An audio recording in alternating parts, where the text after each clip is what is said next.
দুপুরে বাসায় শুয়ে আছি, এমন সময় একটি খুব হাসি মাখা তরুণী কণ্ঠস্বর শুনতে পাইলাম। ও সই, শৈল, ও ও কেমন আছো? ও সই। পাশের ঘর হইতে আমার বোন, বিধবা, বয়স 30-এর বেশি কিছু, হাসির সুরেই বলিল, এসো সই, এসো, বসো। কি ভাগ্যি যে এ পথে এলে। এই তোমার সয়া হাট করতে এলো, নতুন গুড়ের পাটালি সেতুই করলো আজ বেনবেলা। ছোট ছেলেটার আবার জ্বর আর সর্দি, তাই তোমার সয়াকে হাটে পাঠালাম। আমি বলি, সইয়ের সঙ্গে কতদিন দেখা হয়নি, ছেলেটাকে নিয়ে আর হাটের ভিড়ের মধ্যে কনে যাব, সইয়ের বাড়ি একটু বসি। কথার ভঙ্গিতে মনে হইল দুলে কি বাগদিদের মেয়ে। আমার বোনের সঙ্গে সই পাতানো তাহার পক্ষে আশ্চর্য নয়, কারণ তাহার শ্বশুর বাড়ি কাছে একটি পল্লী গ্রামে। ছেলে মেয়ের লেখাপড়ার সুবিধার জন্য শহরের বাসায় থাকে। দুপুরের ঘুম নষ্ট হইল। বোনের নতুন সঙ্গীটি লেখাপড়া ভালো করিয়া শিখিলে অ্যানি বেশান্ত হইতে পারিত। মুখে তার বিরাম নাই, অনবরত বকিয়া যাইতেছে এবং কথার ফাঁকে ফাঁকে মাঝে মাঝে বলিতেছে, সই, একটা পান দেবা, দোক্তা খাও না? তা দাও, একটা এমনি পানও দাও। ও হাবলা, এই তোর সেই সইমা, চিনতে পেরিলি? হ্যাঁ রে বোকা ছোড়া, গড় করলিনি সইমাকে? নে, পায়ের ধুলো আর নিতে হবে না, এমনি গড় কর। পান খাইয়া সে আবার শুরু করিল, ঘরের কত ভাড়া দেও? হ্যাঁ সই, 13 টাকা। উমা, কোনে যাব? তা কি দরকার তোমার শহরে এত টাকা খরচ করে থাকবার? হ্যাঁ সই, দিব্যি তোমার ঘরটা বাড়িটা রয়েছে গ্রামে, আম কাঁঠাল গাছগুলো দেখা অবানে নষ্ট হয়ে যাবে। নেও সই, মেয়ে যেন তোমার চাকুরি করে নিয়ে খাওয়াবে, লেখাপড়া শিখে, হি হি হি বলিয়া সে হাসিয়া লুটাইয়া পড়ে। আর কি, আমার শোবার ঘরের বাহিরের রোয়াকে তাহার হাসি ও বক্তৃতা চলিতেছে, তাও এমন উচ্চকণ্ঠে যে কলিকাতা শহরে হইলে ফুটপাতে ভিড় জমিয়া যাইত। আমি এক এক কাল রাতে মশার উপদ্রবে তেমন ঘুমাইতে পারি নাই। এমন বিপদও আসিয়া জুটিল ঠিক কিনা দুপুরবেলাতে। ছোট বাসা, অন্য কোনো ঘরও নাই যে সেখানে গিয়া ঘুমাই। ও সই, ছেলেটাকে একটু জল দাও দেখিন, অনেকক্ষণ থেকে কাবে বলছে। তা ওর আবার লজ্জা দেখলে হয়ে আসে, জল যাবি তোর সই মায়ের কাছে, তার আবার লজ্জা দেখো না ছেলের। আমার বোন জল আনিতে ঘরের মধ্যে ঢুকিলে সে চুপি চুপি তাহার ছেলেকে আশ্বাসের সুরে বলিতে শুনিলাম, তোর সইমা কি তোরে এমনি জল দেবে? কিছু কাতি দেবে অকন দেখিস। দেখি পেটটা পড়ে রয়েছে, আমর বাপ সেই সকালবেলা দুটো পান্তা খোয়ালে। আহা, পাটালি হাটে বিক্রি হলে চাল কিনে নিয়ে যাব, এবেলা ভাত রাঁধবো অখন। এখন তোর সইমা যা খাতি দেয় তাই খেয়ে থাক, পয়সা নেই যে মানিক। এই সময় আমার বোন জল এবং বোধহয় বাটিতে একটু গুড় লইয়া রোয়াকে গিয়া উপস্থিত হইল, কারণ শুনিলাম যে ছেলেটিকে বলিতেছে, নে হাবলা, হাত পাত, গুড়টা খেয়ে জল খা, শুধু জল যে খেতে নেই বাবা। হাবলা ও হাবলার মা যে একটু নিরাশ হইয়াছে, ইহা আমি তাহাদের গলার সুর হইতেই অনুমান করিলাম। হাবলার মা নিরুৎসাহভাবে বলিলেন, নে, গুড়টুকু হাতে নে, খেয়ে ফেল, যেন রোয়াকে না পড়ে বাবা।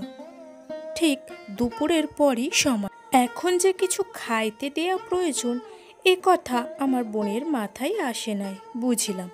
তাছাড়া পল্লীগ্রামে এরকম নিয়মও নাই। ভালো কথা সই, তোমার জন্যে ভালো লঙ্কার বীজ এনেছিলাম, এই মোড়া আঁচলে বাঁধা ছিল, তা রাস্তার মাঝখানে কোথায় পড়ে গিয়েছে, বাসায় জায়গা আছে গাছপালা দেবার? আসছে হাটবারে, আবার নিয়ে আসবো। এই সময়ে আমার ছোট ভাগ্নে স্কুল হইতে ফিরিল। টিফিনের ছুটি হইয়াছে। সে সকালে খাইতে যাইতে পারে নাই বলিয়া ভাত খাইতে আসিয়াছে। ও টুলু, চিনতে পারো তোমার সইমারে? হি, ওমা, ছেলে এরই মধ্যে কত বড় হয়ে গিয়েছে মাথায়। গায়েটা কি, ও বাবা, জামা, বেশ জামাখানা। আমার ভাগিনেও এই বয়সেই একটু চালবাজ।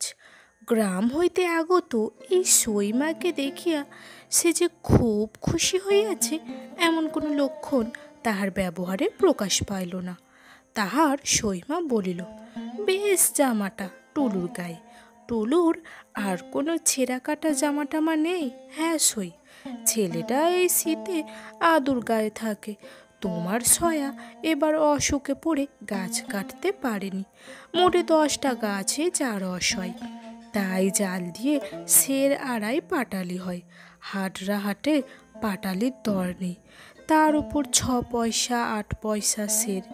ওই থেকেই চাল, ওই থেকেই সব। গাছের আবার খাজনা আছে। ছেলেটাকে একখানা দোলাই কিনে দেবো ভাবছি, আজ 3 হাটে। কোথাতে দেই বল দেখি সই? কি রে, কি? হু, ছেলের আবার আবদার দেখো না। আমার বোন বলিল, কি বলছে হাবুল? ওর কথা বাদ দেও সই। রাস্তা দিয়ে ওই যে মিনসে চিনির কি বলে ওগুলো? হাবুল বলল, মা, গোলাপ ছড়ি। তা সে যাই ছড়ি হোক, ওই কিনে দিতে হবে ওকে। না, ও খায় না। কি ছড়ি? গোলাপ ছড়ি, আবার নাম দেখো না। আমার ভাগ্নের দৃষ্টিও বোধ হয় ইতিমধ্যে গোলাপ ছড়ির দিকে পড়িয়াছিল। সে ছুটিয়া গিয়া ফিরিওয়ালাকে ডাকিয়া আনিল এবং আমায় শটা নাসিয়া বলিল, গোলাপ ছড়ি কিনবো মামা, পয়সা দাও। বোধ হইল হাবুলও কিছু ভাগ পাইয়াছে, কারণ একটু পরেই হাবুলের মায়ের খুশি ভরা গলার সুর শুনতে পাইলাম। নাও, হলো তো? কেমন? বেশ মিষ্টি, খাও। পাটালির চেয়েও কি বেশি মিষ্টি? দে তো দেখি একটু গালে দিয়ে। কি জানি বাবা, এইসব তো কখনো চোখকে দেখিনি। একটু পরে টুলুকে ভাত দিতে তাহার মা রান্নাঘরে চলিয়া গেল। সেই সময় শুনিলাম হাবুল না কি সুরে বলিতেছে, না মা, আর তোমারে দেব না, আমি তবে কি খাবো। হাবুলের মা তাহার সইকে আর পাইল না, কারণ ছেলেকে খাওয়াইয়া স্কুলে পাঠাইয়া দিয়া নিজের ঘরের মধ্যে বিছানায় শুইয়া পড়িয়াছে। অনুপস্থিত সইয়ের উদ্দেশ্যে হাবুলের মা আপন মনে অনেক গল্প করিয়া গেল। খানিক পরে শুনিলাম বলিতেছে, ও সই, কোনে গেলে? গোমুলে নাকি? মোড়ে আর একটা পান দেবে না? কেহ তাহার কথার কোনো উত্তর দিল না। বেলা 3টা বাজিয়াছে। আমি বেড়াইতে বাহির হইব বলে বাইরে গিয়া দেখি অতি মলিন শাড়ি পরনে এক 22-23 বছরের কালো কলো মেয়ে একটা চুপড়ি পাশে রাখিয়া পৈঠার কাছে বসিয়া আছে। তার ছেলেটিও কাছে বসিয়া তখনও গোলাপ ছড়ি চুষিতেছে। আমাকে দেখিয়া মেয়েটি থতমত খাইয়া মাথায় ঘোমটা তুলিয়া দিল। দুপুরের বিশ্রামের ব্যাঘাত হয় মনটা বিরক্ত ছিল। একটু রুক্ষ সুরেই বললাম, একটু সরে বসো পথ থেকে, চুবড়িটা রাস্তার ওপরে কেন? মেয়েটি ভয়ে ও সংকোচে জড়সড় অবস্থায় চুপড়ি সরাইয়া এক পাশে রাখিয়া নিজে যেন একেবারে মাটির সাথে মিশিয়া গেল। সন্ধ্যার কিছু আগে উকিলদের ক্লাবে টেনিস খেলিয়া বাসায় ফিরিতেছি। দেখি বাসার পাশে বড় রাস্তার ধারে তুততলার শুকনো পাতার উপরে আমার বোনের সই তাহার ছেলেটিকে লইয়া বসিয়া আছে।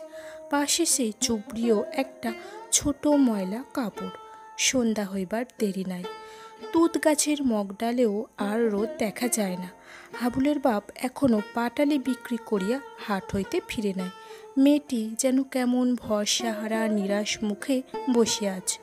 অন্তত তেমন হাসি খুশির ভাব আর দেখিলাম না তার মুখে।